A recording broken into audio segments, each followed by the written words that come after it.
જય જય ગરવી ગુજરાત. દોસ્તો, આપણે વર્લ્ડ ઇન બોક્સની યુટ્યુબ ચેનલ પર દરરોજ ભણી રહ્યા છીએ ગુજરાતી શબ્દ ભંડોળ.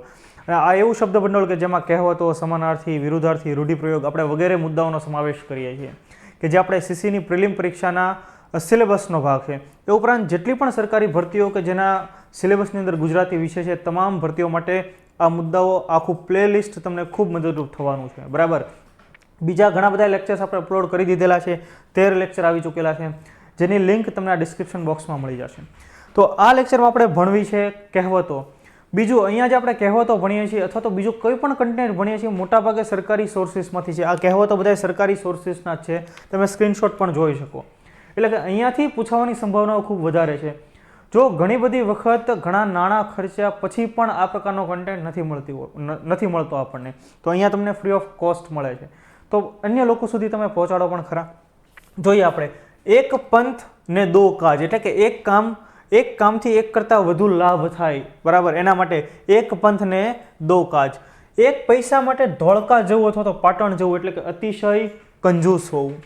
એક ભવ મીઠો પરભવ કોણે દીઠો, એટલે કે વર્તમાનમાં મળતું સુખ કે મળતો લાભ વર્તમાનમાં જ ભોગવી લેવો જોઈએ. આવતા ભવે આપણે કાંઈ જોવાના શું થશે આપણને ખબર નથી. એક ભવમાં બે ભવ કરવા, એટલે કે બે લગ્ન કરવા અથવા તો બે સંસાર માંડવા. એક મરણીયો સોને ભારે, કે મરવા માટે તૈયાર થયેલા માટે કશું અશક્ય નથી, કે જેને મોતનો જ ડર નથી લાગતો. બરાબર. એના માટે કોઈ પણ વસ્તુ અશક્ય નથી. એક મ્યાનમાં બે તલવાર ન સમાય. મ્યાન એટલે શું? કે જે તલવારનું ખોખું, જેમ આપણે તલવારને નાખીને મ્યાન કહેવાય. તો એક મ્યાનમાં એક જ તલવાર સમાય, બે સમાય નહીં. કે બંને સમર્થ વ્યક્તિ એક જ સ્થાને ન રહી શકે. કોઈ પણ સંસ્થા હોય, ઓર્ગેનાઇઝેશન હોય, બે વ્યક્તિઓને સમાન સત્તા મળે એવું ક્યારે બે વડાપ્રધાન હોય કહો થાય કે ન થાય? કેમ કે બંનેના વિચારો જુદા હોય એટલા માટે. એટલે કે એક મ્યાનમાં બે તલવાર ન રહી શકે. એક હાથે તાળી ના પડે, એટલે કે સહકાર વગર કાંઈ કામ થાય નહીં. કોઈ કાર્ય હોય કે ગમે કોઈ પ્રશ્ન થયો હોય, કોઈને ઝઘડો થયો હોય, તો એમ કે ભાઈ એક હાથે તાળી ન પડી હોય, બેનો થોડો કંઈક ભાગ હશે. એકડા વગરના મીંડા, એટલે કે કંઈ કિંમત ન હોવી. મુખ્ય માણસ વિના કોઈ કાર્ય સિદ્ધ ન થવું. એકડા વગરના મીંડા, તમે ગમે એટલા મીંડા લગાડો, એમાં ક્યાંય આગળ એકડો જ નથી, તો એ મીંડાની કોઈ કિંમત રહેવાની નથી. એકદમ લાડવો ખવાય નહીં, એક સાથે બધો લાભ ન મળે. આપણને થાય કે આપણે એકદમ લાડવો ખાઈ લેવો છે ને સરકારી ભરતી પાસ કરી લેવી છે, એમ ન થાય. શીખવાની પ્રક્રિયા છે, ભણવાની પ્રક્રિયા છે, એટલે થોડીક લાંબા ગાળાની પ્રક્રિયા છે, દીર્ઘકાલીન પ્રક્રિયા છે. બરાબર. એકનું નામ ને બીજાનું કામ, મતલબ ખોટી રીતે કામ કરાવી લેવું. એકલ દોકલના અલ્લાહ બેલી, એટલે કે જેને કોઈનો સથવારો નથી તેને ઈશ્વર તો સહાય કરે છે. એકે ઉજળા છત્રીસે ખેંગાર, મતલબ ગુણવાન વ્યક્તિ કુળ ઉજાળે અને જાજા હોય પણ નકામા નીવડે તો કુળ બાળે પણ ખરા અને કુળ ડૂબાડે પણ ખરા. 1000 કપૂત કરતા એક સપૂત સારો, નિર્બળની સંખ્યા વધુ હોય તો પણ તેનો કોઈ અર્થ નથી. ઘણા બધા બીજાના અર્થ અલગ અલગ આપેલા છે આપણને. એકે 1000 અને 100 બિચારા, એક જવા મર્દ હોય તો તે 1000 વ્યક્તિને પણ પહોંચી વળે છે. એઠું ખાય તે ચોપડાને ભરોસે, એટલે કે કાંઈ મળશે તેની લાલચમાં થતી પ્રવૃત્તિ. એઠું ખાય તે ચોપડિયાને ભરોસે. બરાબર. એટલે કે કોઈ લાલચમાં થતી કોઈ પ્રવૃત્તિ, એના ટાટિયા એના ગળામાં, એટલે કોઈની ખોટી યોજના એને હાનિ કરતા બનીને એ ઊંધી વાળવી. એના પગે ભમરો છે, મતલબ સતત રખડ્યા કરવું, કદી ઠરીઠામ ન બેસવું. એના પગે ભમરો છે, એ આટા જ મેરા રાખતો હોય, એમ રખડ્યા જ કરતો હોય. જો આપણે આજુબાજુના આપણા જે આપણું રૂટીન જીવન છે એની સાથે સંલગ્ન બાબતોને ધ્યાને લઈ લઈએ, એમાંથી કોઈ ઉદાહરણ ઉપજી કાઢીએ તો પણ આપણને યાદ રહી જશે. હવે આમ કીધું કે ભાઈ સતત રખડ્યા કરવું, કદી ઠરીઠામ ન બેસવું, તો એકાદો મિત્ર વર્તુળમાં એકાદો વ્યક્તિ હોય જ તે, એના સંદર્ભમાં યાદ રાખી લો તો આવડી જશે. એની લાકડીને એનો સાધન, સ્વજનોથી જ નુકસાન થવું અથવા તો પોતાનાથી જ નુકસાન થવું. એરણની ચોરીને સોયનું દાન, મોટા પાપ કે ગુનાવાળું કૃત્ય ઢાંકવા, અલ્પ સત્કર્મનો આડંબર કરવો. સામાન્ય રીતે આપણે નેતાઓને જોતા હોય આવું કંઈક ને કંઈક વર્તન કર્યા રાખતા હોય છે. એવા પોચા પહાણા નથી કે શિયાળ કરડી ખાય, એટલે કે પરિસ્થિતિને પહોંચી વળે તેવા હોવું. એવું તે શું રળીએ કે દીવો મેલીને દળીએ, એટલે કે ઓછું કમાવા વધુ નુકસાની કરવી સારી નથી. એવું તે શું રળીએ કે દીવો મેલીને દળીએ. એવો ભોળો કે મૂકી જાય ગાગરને લઈ જાય ગોળો, એટલે કે અતિશય લુચ્ચા હોવું. એવો સાચો કે જ્યાં બોલે ત્યાં ખાય તમાચો, એટલે કે અતિશય ભલા હોવું. જો બહુ સરસ મજાની આ બધી કહેવતો છે, પરીક્ષામાં પૂછાય એવી પણ છે. ઓછું પાત્ર ને અધગું ભણ્યો, એટલે કે અલ્પજ્ઞાનીને અધિક મોભો મળે. ઓછું પાત્ર ને અદકું ભણ્યો અને વઢકણી વહુએ દીકરો ઝીણ્યો, મતલબ અલ્પજ્ઞાને અધિક મોભો મળે તો પરિણામ સારું આવે નહીં. ઓરડનું ચોડ કરવું, મતલબ બગાડી નાખવું, ધાર્યા કરતાં કંઈક ઉલટું કામ કરવું. ઓરડાનું ધન ઓટલે આવવું, ઘરની દોલતનો દેખાવ કે ઠઠારો કરવો. ઓરડાનું ધન ઓટલે આવવું. ઓરમાન માતે માથાનો ઘા, એટલે કે ઓરમાન માતા ત્રાસદાયક, બરાબર. ઓરમાન એક પ્રકારે ત્રાસદાયક રહેતા હોય છે એમ કહેવા માંગે છે. ત્યારબાદ જોઈએ ઓળખાણ તો સોનાની ખાણ. પરિચયના ઘણા બધા લાભ. સરકારી કચેરીમાં કે ઓફિસમાં આપણી કંઈ ઓળખાણ હોય તો એ કામ ફટાફટ થઈ જાય, આપણે લાઈનમાં ન ઊભું રહેવું પડે. કજિયાનું મૂળ હાંસી ને રોગનું મૂળ ખાંસી. જરાક અમસ્તી મશ્કરીમાંથી કજિયો થઈ જાય ને ઉધરસમાંથી રોગ થાય. કજિયાનું મોં કાળું, એટલે કે કંકાસથી દૂર રહેવું સારું. ખૂબ કંકાસ થતો હોય એને કારણે હંમેશા નેગેટિવ એનર્જી જ ફ્લો થતી હોય, તો કંકાસથી દૂર રહેવું સારું. કજિયાથી હાનિકારક પરિણામ જ આવે. કડવું ઓસડ માં જ પાય. કડવી શિખામણ વહાલ શેરી જ આપે. મમ્મી તે અથવા તો જે નજીકના વ્યક્તિ હોય એ કડવી શિખામણ આપે, બરાબર. જ્યારે ખૂબ કોઈ વ્યક્તિ મીઠું બોલતો હોય ત્યારે એનાથી પણ સાવચેત આપણે થઈ જવું જોઈએ. કડી ઉપર તાળું નહીં ને લાડુ ઉપર વાળું નહીં. મૂળ વસ્તુ જ સમર્થ હોય પછી એના ઉપર વધારાની વસ્તુની જરૂર ન રહે.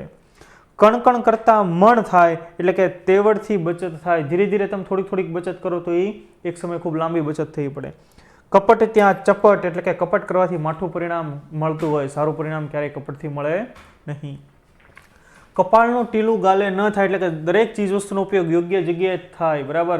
કે આની પહેલાં આપણે ભણ્યા હતા કે આંખનું આંજળ ગાલે ઘસ્યું, આંખે લગાડવાનું આંજળ તમે ગાલે લગાડો એવું ચાલે નહીં.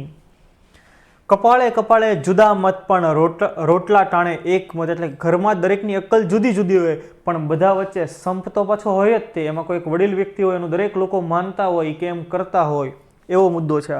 કમજોરને ગુસ્સા બહોત, એટલે કે શક્તિ ઓછી હોય તે ગુસ્સો વધારે કરે. કમાવ દીકરો સૌને વહાલો, જેનાથી લાભ મળતો હોય તે પ્રિય લાગે જ. બટ ઓબ્વિયસ છે કે કમાવ દીકરો જ વહાલો હોય, જ્યાં આપણને આપણો લાભ મળતો હોય ત્યાં જ આપણે આકર્ષિત થતા હોઈએ. કમાડ કરતાં આગળો ભારે. ચીજ વસ્તુઓની ગોઠવણી યોગ્ય રીતે કરવી અને તેનો ઉપયોગ પણ વિવેકથી કરવો. કમાતા આવડે તો ધન ખેંચે, હુનર આવડત હોય તો ધન કમાણી થાય, અધરવાઇઝ ન થાય. કમોસમના કંકોડા સ્વાદ ન આપે, એટલે કે સમય પારખી કામ કરવું. કમોસમના કંકોડા સ્વાદ ન આપે, એટલે કે સમય પારખીને કામ કરવું જોઈએ. ટાઈમ, બરાબર. ટાઈમ ઇઝ મની, એ મુજબ કામ કરવું જોઈએ. ક્યાં રાજા ભોજ ને કહા ગંગુ તેલ લીએ, મતલબ મોટો તેનું મોટ પણ દાખવે ને નાનો નાના બતાવે, અર્થાત મોટા સાથે નાનાની સરખામણી ક્યાંય થાય નહીં. કહા રાજા ભોજ ઓર કહા ગંગુ તેલી. કર ભલા હોગા ભલા. બીજાનું તમે સારું કરશો તો તમારું પણ સારું થશે. કરકસર તે બીજો ભાઈ. કરકસર ખૂબ જરૂરી છે, બરાબર. એ આવશ્યક વસ્તુને એને મરણ મૂડી પણ આપણે કહેતા હોય. કરકસરયુક્ત જીવન જીવ્યું હોય તો છેલ્લે કોઈ વાંધો આવે નહીં. કરડે માકડને માર ખાય ખાટલો. ગુનો કોઈ કરે ને સજા બીજો કોઈ ભોગવે, એવી વાત છે કે કરડે માકડને માર ખાય ખાટલો. કરણી તેવી પાર ઉતરણી, જેવું જે કરે તેવું જ તેને ફળ મળતું હોય છે. કરતા હોય તેમ કરીએ અને છાશની દોણી ભરીએ. પોતાની આવડત મુજબનું કામ કરવું અને જે મળે એમાં સંતોષ માનો. કરતા હોય એમ કરીએ અને છાશની દોણી ભરીએ. કરમ કઠણને કાયા કોમળ. સારું મળે નહીં ને ખરાબ ગમે નહીં. કર્મને શરમ નહીં ને ચોરીના દાને ધર્મ નહીં. સાચું કર્મ કરવું અને ધર્મનું પાલન કરવું. જો સરસ મજાની કહેવતો બધી આપણે રૂટીન જીવનમાં ક્યારેક ઉપયોગ હવે કરતા થઈ જઈએ, જો આપણને આવડી જાય તો કરવા માંડવી જોઈએ આનો ઉપયોગ કંઈક ને કંઈક આપણી રૂટીન ભાષાની અંદર. આનાથી ભાષા શૈલી પણ વિકસશે અને આપણને યાદ પણ રહી જશે. ત્યાર પછી કર્મમાં જ કોઠા તો કોના લેવા ઓઠા, એટલે કે નસીબમાં હોય એ જ મળે. નસીબ જ વાંકું હોય તો કાંઈ પ્રશ્ન, તો નસીબ જ વાંકું હોય તો કાંઈ આપણને મળતું નથી, એમ કહેવા માંગે છે. કર્મે કજોડું તો બહાર વગોણું. પહેલેથી જ અનુકૂળ સાથી ન સાંપડ્યું હોય તો ત્યાં વગોવાનું જ બને. કરવા ગયા કંસારને થઈ ગઈ થૂલી, એટલે કંઈક ધારું કામ પાર ન પડે. કરવું તો કંઈક કામ ને થઈ ગયું એને બદલે બીજું કામ, અને એ પણ સારું નહીં, નકામું કંઈક કામ થઈ જવું. ધાર્યા કરતાં કામમાં સફળ ન થવું. જે પરિણામ મેળવવું હોય તેને બદલે કોઈ જુદું જ પરિણામ આવવું. કરવી ખેતી તો જોડ ગાડું. જે ધ્યેય મેળવવું હોય એને જ કરવી ખેતી તો જોડ ગાડું. કરવી વઢવાડ તો બોલ આડું. જે ધ્યેય મેળવવું હોય એને જરૂરી બાબત પહેલેથી મેળવવી એટલે સફળતા મળે. આપણે સીસીની પ્રિલિમ પાસ કર્યું તેના માટે અત્યારથી જ આયોજન કરીને કંઈક કામ કરવા માંડવું જોઈએ. આ બધા લેક્ચર્સ તમારા માટે ઇમ્પોર્ટન્ટ, એની એક યાદી બનાવીને વગેરે ભણવા મળવા જોઈએ. બરાબર એ રીતે પ્લાનિંગ સાથે ચાલવું જોઈએ, એવું કંઈક અહીંયા કહેવા માંગે છે.